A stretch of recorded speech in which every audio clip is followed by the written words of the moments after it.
কে বলেছে? ওই ছেলেটা, যে ছেলেটা আমাদেরকে মেরেছে। চেনেন ছেলেটা? না, আমরা চিনি না। কোন জায়গাটায় হয়েছে? ওখানে দাঁড়িয়ে ছিল সরকারপাড়া। সরকারপাড়া মোড়ে? হ্যাঁ, দিয়ে তখন আমার স্বামী বলছে কই আমি চাপা দিয়েছি, তুই তো দেখলি সাইড দিয়ে আমরা যাচ্ছি, কুত্তাটা দূরেই ছিল, এসে ঢুকে পড়লো গাড়ির মধ্যে, তাহলে আমরা কি ওকে কুত্তা বাচ্চাকে চাপা দিলাম? এই কথা বলাতে ছেলেটা তেড়ে এসছে আমাদেরকে, আমার স্বামীকে মারতে এসছে। তখন আমি মাঝখানে গিয়ে দাঁড়িয়েছি যে কেন তুই এসছিস, তেড়ে কেন এসছিস? দিয়ে তখন এক কথা দু কথাতে দিয়ে আমার স্বামীকে ধাক্কা মেরেছে, তখন আমি আবার ওকে ছেলেটাকে ঠেলা মেরে সরিয়ে দিচ্ছি। দিয়ে ছেলেটা আবার আমাকে মেরে ঠেলা দিয়ে ফেলে দিয়ে দুইজনে মিলে পালাচ্ছিল, তখন আমার স্বামী গিয়ে চেপে যোগীর সভায় যাওয়ার সময় দুষ্কৃতীদের হাতে মার খাওয়ার অভিযোগ তুললেন এক মহিলা। ঘটনাটি নদিয়ার নবদ্বীপ থানার অন্তর্গত সরকারপাড়া এলাকায়। জানা যায়, এদিন নবদ্বীপে যোগীজির সভায় থাকার কারণে বাড়ির উপর থেকে হেলিকপ্টার উড়ে যাওয়ায় ছেলে প্রথম বায়না করে মায়াদেবীকে যোগীজির সভাতে নিয়ে যাওয়ার জন্য। যদিও তারা জানান প্রত্যক্ষভাবে কোনো রাজনৈতিক দলের সঙ্গে জড়িত নন তাদের পরিবারের কেউই। এদিন নিজের স্বামী এবং সন্তানের সঙ্গে মোটর বাইকে চেপে যোগীদের সভায় যাওয়ার সময় সরকারপাড়া মোড়ের কাছে হঠাৎই কুকুরের বাচ্চা চলে আসে গাড়ির সামনে। তৎক্ষণাৎ কুকুরের বাচ্চাটি চাপা পড়ে যায়। যদিও মায়াদেবীর স্বামী গাড়ি থামিয়ে দেন তখনই। তাদের অভিযোগ, সেই মুহূর্তে দুইজন যুবক তাদের সামনে এসে বচসা শুরু করে কুকুরের বাচ্চাকে কেন চাপা দেওয়া হয়েছে। তারা জানান, ইচ্ছে করে কখনোই কুকুরের বাচ্চাকে চাপা দেননি। হঠাৎই আচমকা চলে আসে বাইকের সামনে। এরপরই তর্কাতর্কি শুরু হয় দুই যুবকের সঙ্গে মায়াদেবী এবং তার স্বামীর। বচসা ধীরে ধীরে রূপ নেয় হাতাহাতিতে। এরপরেই ওই দুই যুবক মায়াদেবী এবং তার স্বামীকে গায়ে হাত তোলেন বলে অভিযোগ। গায়ে হাত তোলার পর যুবকরা চম্পট দেয়। তারপরেই মায়াদেবী নবদ্বীপ থানায় লিখিত অভিযোগ দায়ের করেন ওই দুই যুবকের নামে। অভিযোগের ভিত্তিতে তদন্ত শুরু করেছে নবদ্বীপ থানার পুলিশ। পৃথিবীর 3 ভাগ জল 1 ভাগ স্থল, তাই পানীয় জলের অভাব নেই। কিন্তু বিশুদ্ধ পানীয় জল একটাই, বৃষ্টি অ্যাকোয়া। প্রতি ফোঁটায় আনে তৃপ্তি, মেটায় তেষ্টা। বৃষ্টি অ্যাকোয়া, বিশুদ্ধ পানীয় জল। আপনার কি নাম, কোথায় বাড়ি? আমার মায়া দেবনাথ আমার নাম। বাড়ি কোথায়? নন্দীপাড়া বাড়ি। আচ্ছা, কি হয়েছিল ঘটনাটা? আরে আমি তখন ঘরে বাসন মাজছিলাম, তা আমার সামনে দিয়ে হেলিকপ্টারটা গেল, তা আমার ছেলে বলছে ও মা দেখাতে নিয়ে চলো না, তা যোগীকে দেখাতে নিয়ে গেছিলাম ছেলেটাকে, গিয়ে দাঁড়ায় না 2 মিনিট দাঁড়িয়ে চলে এসেছি। দিয়ে সরকারপাড়ায় আস্তে আস্তে এক সাইড দিয়েই আমরা যাচ্ছিলাম, দিয়ে একটা কুত্তার বাচ্চা এসে আমার স্বামীর গাড়ির মধ্যে ঢুকে গেছে। দিয়ে বাচ্চা ও গাড়িটা দাঁড় করিয়ে ফেলেছে, দিয়ে কিছুই হয়নি, বাচ্চাটা বেরিয়ে চলে গেল। আর ওই ছেলেটা বলছে তুমি কুত্তার বাচ্চাটাকে চাপা দিলা। কে বলেছে? ওই ছেলেটা, যে ছেলেটা আমাদেরকে মেরেছে। চেনেন ছেলেটা? না, আমরা চিনি না। কোন জায়গাটায় হয়েছে? ওখানে দাঁড়িয়ে ছিল সরকারপাড়া। সরকারপাড়া মোড়ে? হ্যাঁ, দিয়ে তখন আমার স্বামী বলছে কই আমি চাপা দিয়েছি, তুই তো দেখলি সাইড দিয়ে আমরা যাচ্ছি, কুত্তাটা দূরেই ছিল, এসে ঢুকে পড়লো গাড়ির মধ্যে, তাহলে আমরা কি ওকে কুত্তা বাচ্চাকে চাপা দিলাম? এই কথা বলাতে ছেলেটা তেড়ে এসছে আমাদেরকে, আমার স্বামীকে মারতে এসছে। তখন আমি মাঝখানে গিয়ে দাঁড়িয়েছি যে কেন তুই এসছিস, তেড়ে কেন এসছিস?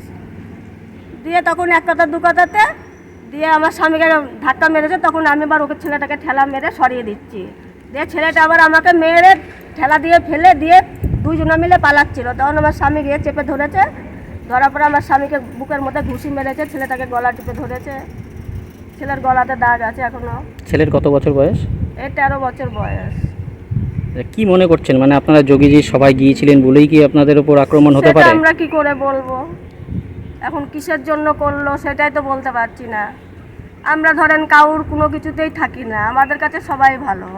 আপনি কি কোনো রাজনৈতিক দলের সাথে না যুক্ত? না না, আমার ওইসব কোনো আমরা। দিয়ে তারপর আপনাকে এখানে চিকিৎসার জন্য কারা নিয়ে এসেছিল? আমাকে নিয়ে এসছে সামনে যে দিদি ভাইরা, ওই দাদারা আছে, ওরা দেখে আমাদেরকে নিয়ে আসলো।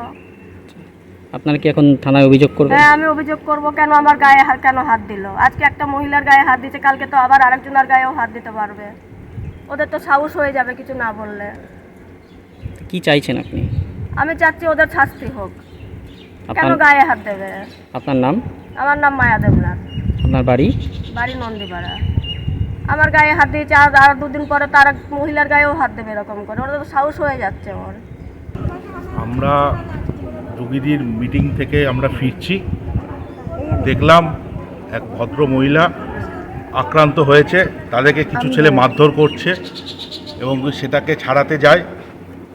মারধর যখন করছে তাদেরকে ছাড়াতে গিয়ে দেখছি বাচ্চাটাও আক্রান্ত হয়েছে এবং তার স্বামীও আক্রান্ত হয়েছে। তাদেরকে আমরা প্রথমে ফার্স্ট এড দিই আমার নিজের বাড়িতেই, তারপরে আমি হসপিটালে নিয়ে আসি তাদেরকে। যে তিনি বারবার বলছেন যে আমি যোগীকে ভালোবেসে তাকে দেখতে গেছিলাম, তো সেইখান থেকে দেখতে আসার জন্য তার উপর আক্রমণ হয়তো হয়েছে আমরা আশা করছি, এবং সেও কোনো রাজনৈতিক দলের সাথে যুক্ত হতে পারে। সেটা পরিষ্কারলি সিসিটিভি ফুটেজ আছে বন্ধন ব্যাংকের, সেই বন্ধন ব্যাংকের ফুটেজ চেক করলেই আপনারা আসল দোষীকে উদ্ধার করতে পারবেন। এবং কি এর একটা বাচ্চা প্লাস বাচ্চার মায়ের ওপরে গায়ে হাত দিয়েছে দিনের বেলায়, এর আমরা তীব্র প্রতিবাদ জানাচ্ছি। এমনকি দোষীদের শাস্তির দাবি জানাচ্ছি, এবং ইমিডিয়েট এই দোষীকে গ্রেপ্তারের দাবি জানাচ্ছি। আপনার নাম? সৌরভ দত্ত, বিধানসভার আমি মণ্ডলের কর্মী। আচ্ছা, এটা কোন জায়গায় হয়েছিল, কখন হয়েছিল? এটা 1:30টার সময় হয়েছিল বন্ধন ব্যাংকের সামনে। 30 বিঘা জমির ওপর গড়ে উঠেছে বিশাল ক্যাম্পাস। নার্সারি থেকে শুরু করে উচ্চ মাধ্যমিক, ITI college, law college, B Ed college, ভর্তি চলছে। JRS public. ব্যালকনি বা সিঁড়ির রেলিং, মডিউলার কিচেন বা ড্রয়িং রুম, এক কথায় আপনার স্বপ্নের বাড়িকে করে তুলুন আরো সুন্দর। Chakdah ply centre, gorgeous look বা কোয়ালিটি সবে 3 number 1 Chakdah ply centre. Chakdah ply centre, KBM, Chakdah, Nadia. করবেন কেন করবেন বুঝতে পারছেন না তো? সঠিক গাইডলাইন পেতে আজই আসুন নদিয়ার চাকদাতে নিবেদিতা প্রাইভেট লিমিটেডে। Nivedita private limited, marketing and distribution service. Chakdaha aluminium centre, ply, কাঁচ, laminates, kitchen fittings, door lock, window ও অ্যালুমিনিয়ামের খুচরো ও পাইকারি বিক্রেতা। Chakdaha aluminium centre, Purbalalpur 50 number রেলগেটের পাশে, চাকদা, নদিয়া। হোমওয়ার্কটা করেছো? হ্যাঁ স্যার। এ বাবা, ভুল করেছো কেন? চোখে কেমন ঝাপসা দেখছি, লিখতে আর পড়তে খুব সমস্যা হচ্ছে। চাকদার মডার্ন অপটিক্স থেকে ভালো চোখের ডাক্তার দেখিয়ে নাও। প্রতিদিন প্রকৃত চোখের ডাক্তার ও দৃষ্টি বিশেষজ্ঞ মডার্ন অপটিক্স, চাকদহে। স্যামসাং, জিও, রিয়েলমি, নদিয়ার একমাত্র অথরাইজড ডিস্ট্রিবিউটর ঘোষ কমিউনিকেশন, থানার মোড়, চাকদা। ভাবছেন 3 স্টার ক্যাটাগরিতে কাটাবে? রুম রে মাত্র 1500 টাকা থেকে স্টার, খাওয়া দাওয়া রিজনেবল প্রাইস। নদিয়ার একমাত্র 3 স্টার ক্যাটাগরি হোটেল NB সোনার বাংলা হোটেল, কল্যাণী এইমসের ঠিক উল্টো দিকে, কল্যাণী, নদিয়া। নদিয়া জেলার সবথেকে বড় বিল্ডার্স চাকদার মা মনসা বিল্ডার্স, রড ও সিমেন্টের পাইকারি ও খুচরো বিক্রেতা। মা মনসা বিল্ডার্স, পদ্মবিলা, চাকদা, নদিয়া। রড কেনাকাটায় থাকছে ডিসকাউন্ট অফার। মা মনসা বিল্ডার,